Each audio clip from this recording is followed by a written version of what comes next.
semuanya, sahabat Indo Sterling Asset Management. Kembali lagi, kali ini kita akan membahas podcast klinik investasi yang sering atau rutin kita lakukan dari Indo Sterling Asset Management. Kali ini kita akan membawakan investment note bulan Agustus 2020. Materi yang akan kita bahas kali ini ada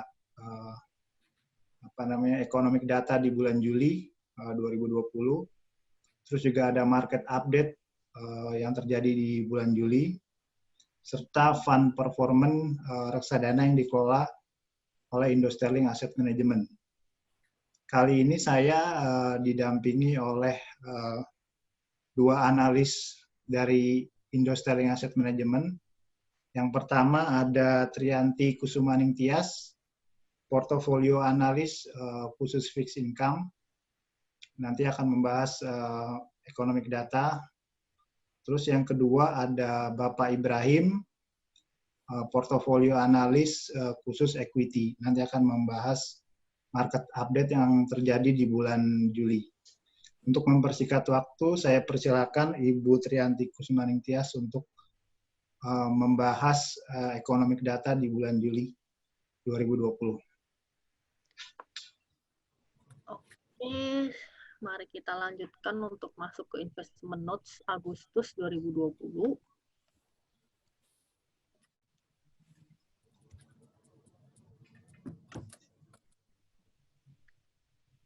Pada bagian pertama, kita akan membahas data ekonomi yang rilis bulan Juli dan awal Agustus dengan temanya biggest GDP contraction ever. Jadi beberapa negara dunia sudah merilis GDP untuk kuartal kedua 2020 dan rata-rata menunjukkan angka pertumbuhan yang minus.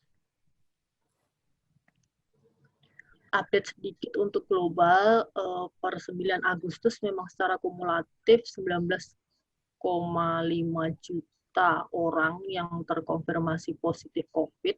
Tapi kalau dilihat hari ini, data kemarin sudah mencapai 21,7 juta data WHO. Dan kita lihat sendiri dari grafiknya, masih dalam tren naik secara kumulatif. Dan yang perlu kita cermati adalah yang berwarna ungu untuk region Asia. Kita lihat sendiri masih menunjukkan peningkatan. Dan hal ini menyebabkan secara global beberapa negara kembali melakukan lockdown atau kebijakan restriksi. Seperti yang kita ketahui pada bulan awal Agustus kemarin sempat dihebohkan karena Filipina, terutama ibu kotanya Manila, lockdown lagi. Itu sempat membuat IHSG Indonesia minus cukup besar. Berikutnya yang melakukan lockdown kembali bulan Juli, Australia, UK untuk sebagian, dan juga Israel. Sentimen ini tentu saja memberikan, peristiwa ini memberikan sentimen yang negatif ya untuk outlook ke depannya.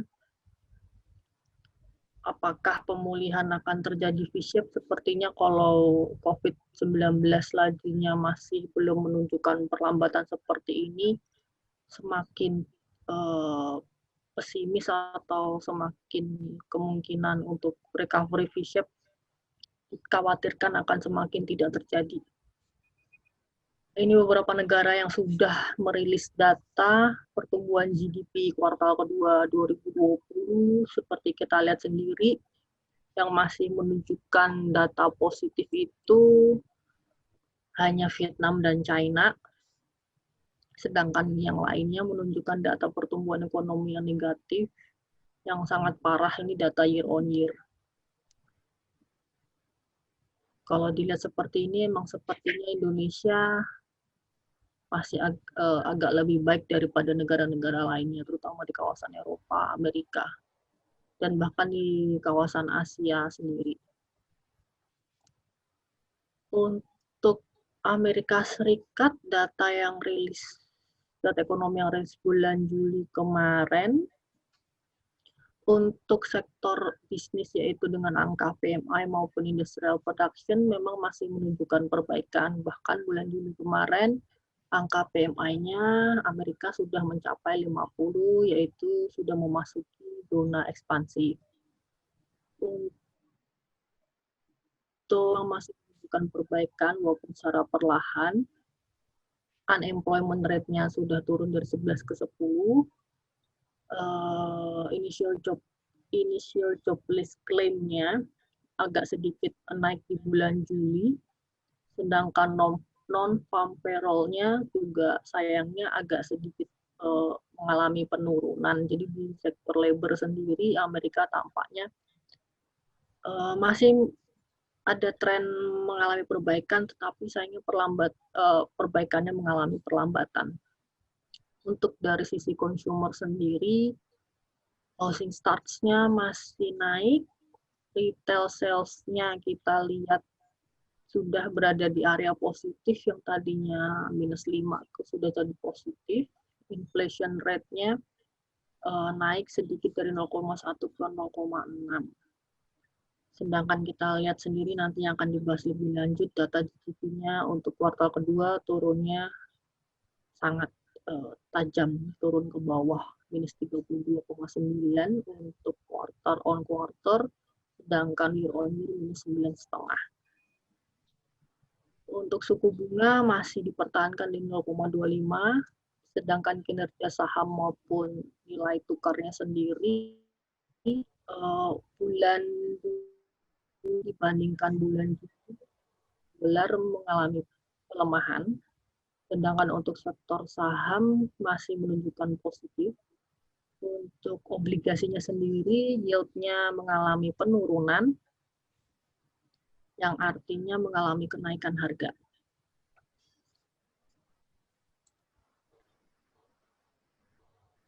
Ini akan menjelaskan lebih lanjut gambaran kontraksi ekonomi yang terjadi pada kuartal kedua di Amerika Serikat sendiri. Kita lihat sendiri, jika dibandingkan dengan resesi-resesi yang sebelumnya,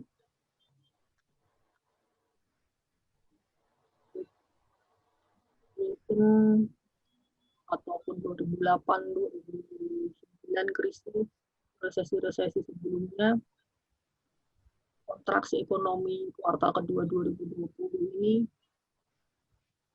biggest contraction ever dari krisis-krisis sebelumnya. Jadi memang pengaruh COVID-19 ini sangat fatal dalam perekonomian Amerika Serikat sendiri. Dan kalau kita lihat apa yang mengalami penurunan paling tajam, perlu kita ingat, sektor yang paling besar menyumbang GDP Amerika Serikat adalah konsumsi, itu sekitar 66,9%, dan itu sektor konsumsi sendiri mengalami penurunan sekitar 10% kemarin, quarter on quarter, dan sektor yang paling tajam mengalami penurunan adalah tentunya sektor jasa, karena dengan adanya lockdown, dengan adanya pembatasan pergerakan, pasti sektor jasa yang paling sensitif terkena, sangat terasa terkena oleh lockdown tersebut. Untuk zona Eropa.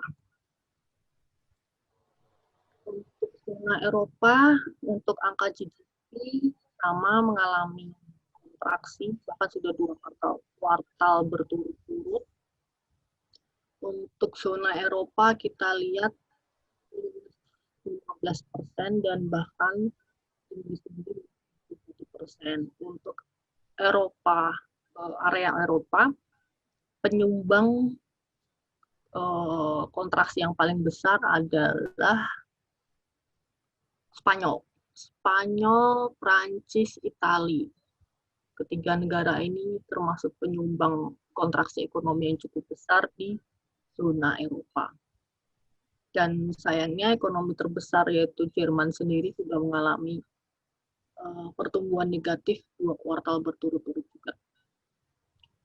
Untuk indikator ekonomi lainnya sebenarnya masih melanjutkan perbaikan seperti PMI, semuanya bahkan untuk area Eropa sendiri sudah memasuki area 50, yaitu area ekspansif, juga dengan Inggris juga masih melanjutkan perbaikan PMI-nya sendiri, sektor manufaktur maupun sektor jasa. Industrial production-nya pun masih walaupun minus tapi sudah jauh berkurang. Untuk labor mulai diamati ada kenaikan pengangguran di area Eropa.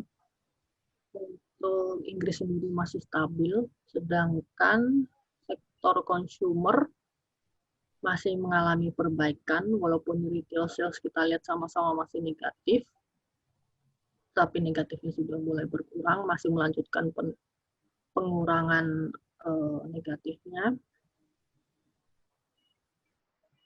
Retail sales-nya sendiri, zona Eropa di area minus sudah positif pada bulan Juni. Sedangkan data yang rilis masih di angka negatif walaupun sudah sangat berkurang. Kita lihat dari minus 12 ke minus 1. Untuk inflasi masih relatif flat. Untuk interest rate, Eropa maupun area Eropa maupun Inggris masih belum ada perubahan. Sedangkan untuk kinerja saham maupun nilai tukar, saham kemarin bulan Juli menunjukkan kinerja positif. Sedangkan nilai tukarnya menunjukkan penguatan sesuai dengan pelemahan dolar memang. Untuk 10-year bond-nya, keduanya masih melanjutkan penurunan yield. Jadi harga bond-nya masih naik, sedangkan yield-nya masih menunjukkan tren negatif.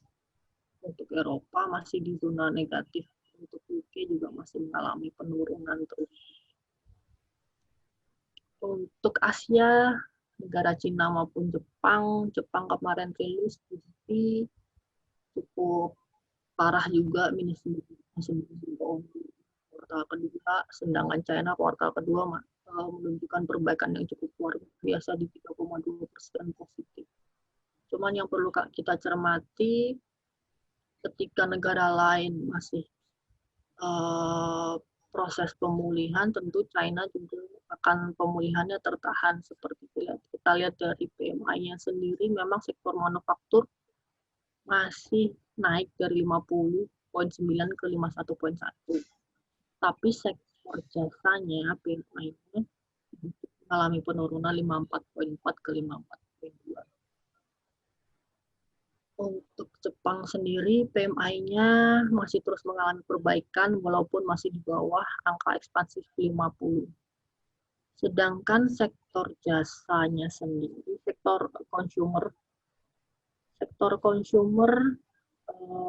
karena pandemi memang belum, di negara lain juga masih belum menunjukkan perlambatan, sehingga ini juga mempengaruhi sentimen konsumen dari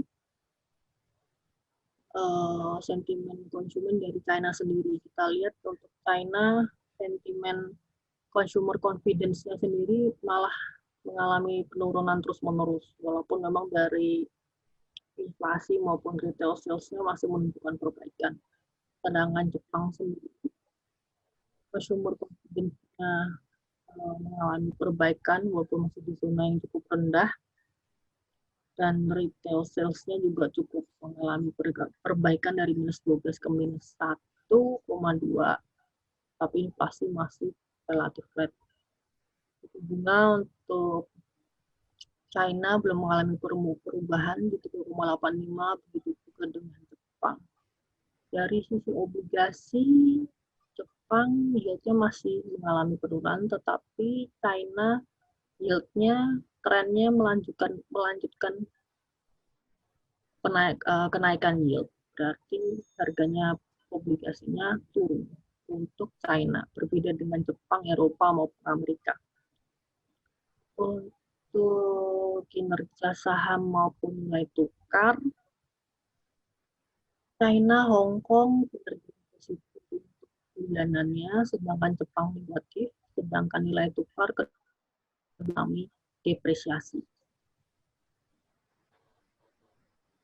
Untuk harga komoditas bulan Juli, kita lihat sendiri semua semuanya masih melanjutkan tren positif, tetapi batubara belum, sayangnya masih mengalami penurunan. Untuk harga Brent itu masih menguat terbatas, memang masih dipengaruhi kenaikan data aktivitas ekonomi, seperti kita lihat sebelumnya seperti PMI maupun consumer. Namun ada berita yang agak menahan kenaikan harga Brent, yaitu OPEC Plus ada rencana melakukan pemotongan kuota pemangkasan produksi di bulan Agustus ini. Untuk batu bara masih melemah karena memang oleh murahnya harga gas, kita berpindah dari batu bara ke gas, sehingga data-data impor dari Jepang, Korea Selatan, China, India, angka impornya masih belum menunjukkan kenaikan yang berarti, apalagi cadangan batu bara di China sendiri masih cukup tinggi, sehingga mereka masih membatasi impor batu bara. Untuk harga CPO naik cukup tajam, lebih dari 15% untuk bulan Juli. Ini didorong oleh beberapa hal, kenaikan permintaan dari China dan India, lalu ada Malaysia yang menerapkan tarif ekspor 0%, dan juga dari sisi supply terjadi penurunan produksi karena cuaca buruk di Malaysia dan Indonesia.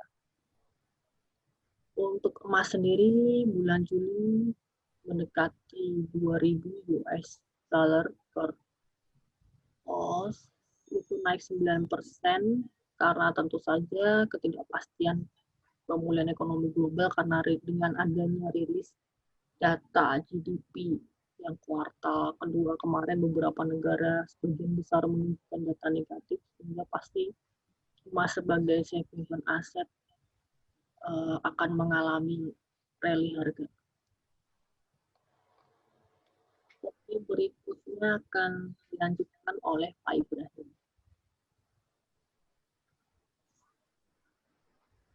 Selanjutnya untuk market update akan saya bahas. Yang pertama adalah sentimen yang dapat menjadi penggerak pasar modal pada bulan Agustus 2020. Yang pertama adalah rilis data GDP growth, di mana beberapa negara resmi dinyatakan resesi setelah mengalami kontraksi selama 2 kuartal berturut-turut.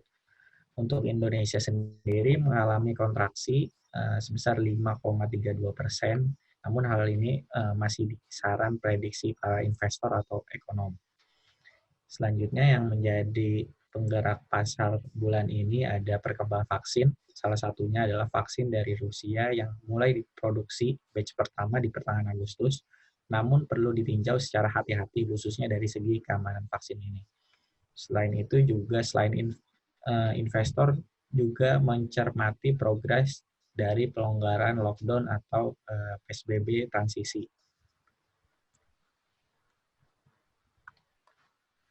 Secara year to date, return dari regional index global in USD, ternyata beberapa negara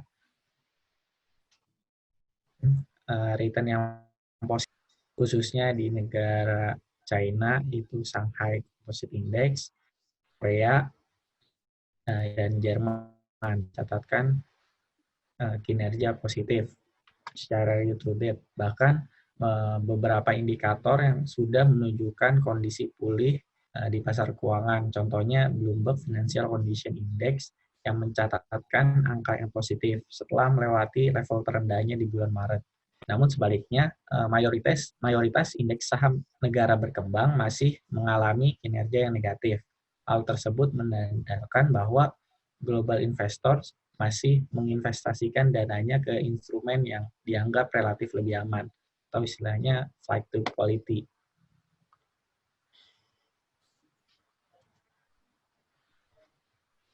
IHSG sendiri secara year to date masih mencatatkan kinerja negatif sebesar 17%.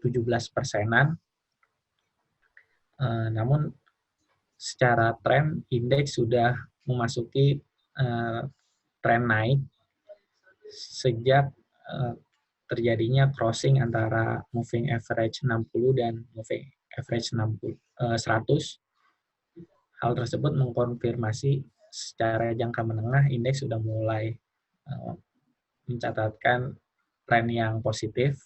Namun perlu kita hati-hati bahwa indikator stokastik menandakan indeks sudah berada di area jenuh beli, yang artinya dalam jangka pendek ada potensi koreksi terlebih dahulu. Seperti kita lihat apalagi di bulan pertengahan Maret, di level terendahnya investor udah meraup untung yang cukup besar sehingga ada potensi profit taking terlebih dahulu. Secara sektoral, kinerja indeks sektoral yang masih mencatatkan return di atas benchmark, yaitu ada sektor consumer good yang bisa dibilang sektor yang cukup defensif. Sedangkan untuk sektor yang menjadi pemberat indeks adalah sektor konstruksi dan properti. Mengingat setelah masa PSBB transisi ini, setelah ditinjau, okupansi rate dari mall terlihat masih sepi, sehingga investor masih takut untuk memilih saham-saham sektor properti. Lalu selanjutnya grafik pergerakan yield dari obligasi negara. Penurunan yield obligasi negara Indonesia terjadi di semua tenor, khususnya untuk tenor durasi pendek seperti 2, 3, dan 5 tahun. Kemungkinan investor memilih obligasi dengan durasi pendek untuk mengurangi sensitivitas terhadap perubahan suku bunga. Ini ada perbandingan pergerakan emas dan obligasi negara. Di sini saya membandingkan kinerja dua safe haven, yaitu emas dan obligasi. Yang pertama obligasi negara Amerika, di sini menggunakan tenor 10 tahun. Hasilnya emas dan obligasi negara Amerika memiliki korelasi negatif yang kuat. Jadi kalau harga emas naik, secara rata-rata yield obligasi US turun, yang artinya harga obligasi US naik. Mengingat obligasi negara merupakan instrumen investasi yang bebas dari default risk. Hal serupa terjadi antara emas dan obligasi negara Indonesia. Walaupun korelasinya tidak sekuat antara emas obligasi negara US, di mana tingkat korelasinya berada di level yang cukup. Hal tersebut wajar karena obligasi negara Indonesia meskipun bebas dari default risk, namun bagi investor asing, obligasi negara Indonesia memiliki currency risk. Ya, karena bagi investor asing yang mau merealisasi keuntungannya dari instrumen berbasis rupiah, mereka harus mengkonvert dulu ke US dollar kalau mau merealisasikan. Nah, ini pelemahan daya beli masyarakat Indonesia memberikan potensi penurunan suku bunga paling tidak sampai akhir tahun ini. Apabila hal tersebut terjadi, maka yang diuntungkan adalah investor obligasi karena harganya akan naik. Jika kita lihat pelemahan daya beli masyarakat Indonesia karena wabah COVID memiliki dampak yang luar biasa, mengingat semua golongan terkena dampaknya, berbeda dengan krisis sebelumnya. Terlihat dari data GDP deflator yang negatif, pertama kali dalam sejarah yang menandakan bahwa daya beli masyarakat mengalami pelemahan. Selain itu, rilis data inflasi di bulan Juli yang mengalami deflasi sebesar 0,1% month to month, menjadi penegas bahwa daya beli masyarakat Indonesia mengalami pelemahan. Ini selanjutnya model valuasi untuk yield government bond Indonesia. Kita lihat bahwa harga obligasi negara Indonesia masih terbilang under value. Kita menggunakan model statistik dengan variabel yang digunakan adalah kurs USD terhadap dolar, cadangan devisa, US yield treasury untuk tenor 10 tahun, dan BI rate sebagai variabel independen. Kita melihat harga obligasi negara Indonesia masih relatif murah dibandingkan nilai wajarnya. Artinya yield-nya masih ada potensi turun. Next, secara historis, real yield dari obligasi negara Indonesia yang tenor 10 tahun itu masih di atas rata-ratanya. Menarik jika dibandingkan rata-rata real yield itu di angka 3,5%. Saat ini real yield obligasi negara Indonesia ada di 4,75% per tahunnya. Dan jika dibandingkan dengan peers, real yield Indonesia cukup menarik ya, walaupun masih di bawah real yield dari South Africa, tapi kan South Africa kan belum investment grade. Kalau jika dibandingkan dengan Indonesia yang investment grade dengan real yield sebesar 5,26%, ini relatif menarik dibandingkan negara lain. Selanjutnya untuk kinerja reksadana akan dibahas oleh Bapak Ponco Utomo. Terima kasih Pak Ibrahim. Selanjutnya saya akan coba membahas mengenai update reksadana yang dikelola Indo Sterling Asset Management. Yang pertama ada reksadana saham, reksadana Indo Sterling Equitas Liquid Plus. Per 30 Juli kemarin kita masih berada di atas indeks sekitar 6% terhadap IHSG dan 6% juga terhadap indeks LQ45. Kalau kita lihat trennya, reksadana pergerakan NAV reksadana Indo Sterling Equitas Liquid Plus trennya masih dalam tren naik. Ini ditunjang penguatan dari saham-saham sektor perbankan yang ada di dalam portofolio maupun saham-saham sektor retail dan consumer yang pada bulan Juli kemarin mengalami penguatan cukup tajam. Selanjutnya reksadana yang kedua ada reksadana pasar uang yang kita kelola juga. Kalau reksadana pasar uang year since inception-nya sampai dengan 30 Juli kemarin berhasil mencatatkan return 6,59%. Sebagai informasi juga, reksadana pasar uang ini manajemen fee yang kita terima itu 50%-nya akan kita alokasikan untuk program CSR yang kita salurkan kepada 3 yayasan, yaitu Yayasan Pita Kuning, Yayasan Vertical Rescue, dan Rumah Faye.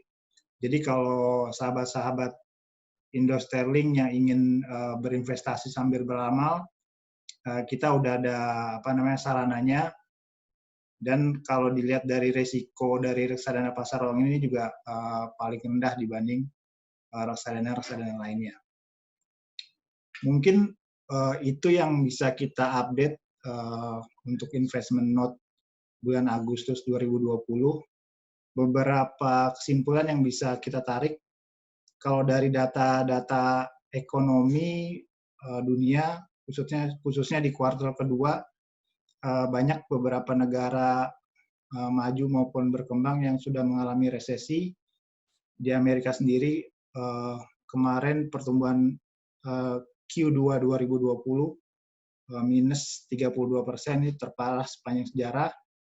Kalau yang mengalami masih positif hanya Vietnam dan China.